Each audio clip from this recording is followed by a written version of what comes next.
So hello साथीहरू, के छ खबर? तपाईँहरू सन्चै हुनुहुन्छ होला? म पनि एकदम आरामै छु।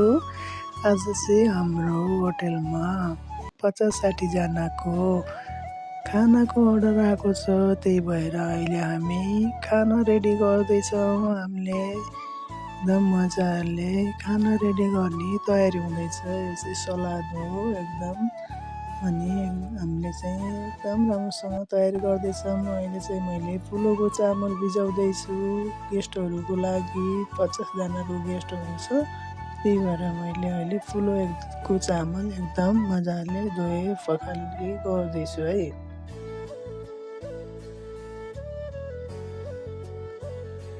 अनि यो चाहिँ हाम्रो सलादको सेट है, ग्रिन सलादको सेट हो यो चाहिँ। अनि यो चाहिँ गाजर अनि एकदम मजाले, यो चाहिँ हाम्रो नेपाली अचार है, अचार हो। आलु अनि काँक्रा अनि मुलाको एकदम मजाले मिठो पिरो मजाले बनाएको छ है। अनि यो चाहिँ भुटनको लागि हो। भुटनको लागि एकदम मजाले बोइल गरेर धोइ पखाली गरेर काटेर एकदम रेडी छ भुटनको लागि। अनि हाम्रो भुटन पनि रेडी हुँदैछ है। खसीको भुटन हो, गेस्टहरूको अर्डर थियो, त्यही भएर हाम्रो तयारी हुँदैछ मजाले। अनि हाम्रो चाहिँ यता ग्रिन सलाद एकदम मजाले सजाएर एकदम टिपटप पारेर राखेको छ, एकदम मजाले सजाएर राखेछौँ। यो चाहिँ ग्रिन सलाद हो हाम्रो, मुला अनि प्याज काँक्राको ग्रिन सलाद हो। यो चाहिँ पिँड साँधेको हो। यो चाहिँ पापड, फ्राई पापड अनि यो पनि पिँड साँधेको।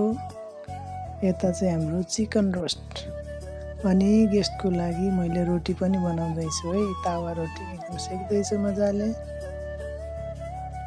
अनि हाम्रो चाहिँ साँझ पखतिर फेरि पनि हाम्रो बाहुबली थालीको अर्डर आएको रहेछ।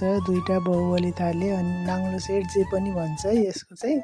कोहीले बाहुबली थाली भन्छ, कोहीले नाङ्लो सेट भन्छ। हाम्रो चाहिँ 2टा साँझ पखतिर फेरि अरूको गेस्टको आएको थियो अर्डर, 2टा नाङ्लो सेट एकदम मजाले हामीले। यो चाहिँ पर थाली 3000 पर्छ। यो चाहिँ हाम्रो मिनी कटेजमा मजाले 8-10 जनालाई एकदम इनफ हुन्छ। यो चाहिँ मजाले खाएर पेटभरि हुन्छ है। अनि यो चाहिँ हाम्रो मिनी कटेजको साँझ पखको दृश्य हो है। एकदम रमाइलो वातावरण छ, गेस्टहरू आउने रमाइलो गर्ने हाम्रो मिनी कटेजमा राम्रो वातावरणमा छ है। हाम्रो मिनी कटेजमा एकदम शान्त वातावरणमा छ है हाम्रो मिनी कटेज। ओके, मेरो मिनी भलाको यति नै। सपोर्ट गर्नु होला, फलो गर्नु होला। Thank you.